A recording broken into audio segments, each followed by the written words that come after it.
చిన్నప్పుడు బల్లె చదువుకుంటా అంటే మా సార్లు మేడాలు నిలబెట్టి ప్రశ్నలు అడగంగానే మస్తు భయపడేది.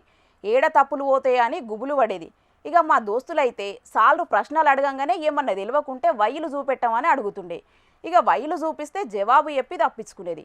ఇక కొందరైతే అన్నీ తెలిసినట్టే మస్తు యాక్టింగ్ చేసి అన్నీ తట్టుకుంటా చెప్పేది. వాళ్ళకు కూడా అందిస్తే సార్ల తాన దెబ్బలు పడకుండా తప్పించుకునేది. ఇక కొందరైతే చేతిలో పుస్తకం పెట్టి చెప్పుమన్నా చూసుకుంటా కూడా చక్కగా చదవకపోయేది. ఇక సాలరు వాళ్ళని బరిగలు ఇరదాకా దంచుతుండే. ఆగో గివన్నీ మాకెందుకు చెప్తున్నారు అని అంటారా? గీ అక్క పడుతున్న తిప్పలను చూసి యాదికొచ్చింది. మీరు కూడా చూడండి. मैं विधानसभा के सदस्य निर्वाचित हुई हूँ। मैं ईश्वर से सदक लेती हूँ। मैं ईश्वर कर विधि द्वारा हफीज करती हूँ हुई हूँ संविधान के प्रति सच्ची। అయ్యో పాపం, అక్కకు పెద్ద పరీక్ష ఎదురైంది కదా. होंगी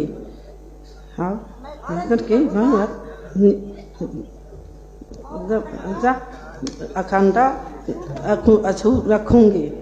मैं जिस पद को निवेदन करती हूँ करने वाली हूँ उसके कर्तव्य का श्रद्धापूर्वक निर्वहन करूंगी। धन्यवाद।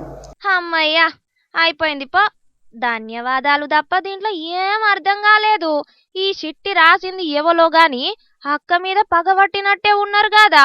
అన్ని గొట్టు పదాలు రాసి అక్కకు విషమ పరీక్ష పెట్టిండ్రు.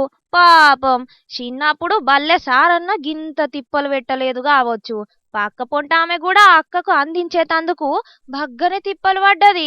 ఆమె బరాబర్ గట్టిగా అందరికీ నచ్చేటట్టు చెప్తున్నా అక్క మాత్రం చిట్టిలో చూసుకుంటేనే అష్ట కష్టాలు పడ్డది. పక్క పొంటున్న అక్క గోస చూస్తుంటే ప్రమాణ స్వీకారం ఎవలిదా అనే డౌట్ అనుమానాలు కొట్టక తప్పది పోన్రి. బీహారు రాష్ట్రం అసెంబ్లీలో కానొచ్చిందుల్లా ఈ అరుదైన చిత్రం. అక్క పేరు విభాదేవి. పువ్వు పాటోళ్ల కూటమి తరఫున జేడీయూ పార్టీకేంచి నవాడ నియోజకవర్గం ఎమ్మెల్యేగా నిలబడ్డది. గెలిచి అసెంబ్లీలో అడుగుపెట్టింది. ఇక ఇవాళ అసెంబ్లీలో ప్రమాణ స్వీకారం ఉంటే ప్రమాణం చెయ్యలేక గోసపడ్డది. ఓట్ల ప్రచారాలు ఆడ స్పీచ్లంటే వీళ్ళ ఇంటైనా మేనేజ్ చేసినట్టు ఉన్నాడు గాని అసెంబ్లీలో ఇంటైన పెత్తనాలు నడవై కదా. సీదా పోయేటాళ్లకు అక్కకు తొలిసూరి దినమే సుక్కలేదురైనాయి. అసలుకే అధికార పార్టీ. ఇక రేపు అసెంబ్లీలో వాడివేడి చర్చలు చాలైనాయంటే అక్కను ఆడిపోసుకుంటారు కావచ్చు ప్రతిపక్ష పోళ్ళు. ప్రిపేర్ అయి రావద్దా అనుకుంటా ఎడ్డిత్తాండ్రు కావచ్చు. అనుకుంటా మస్తు నారాజు అవుతారు కాబట్టిండ్రు అధికార పార్టీ ఫ్యాన్స్.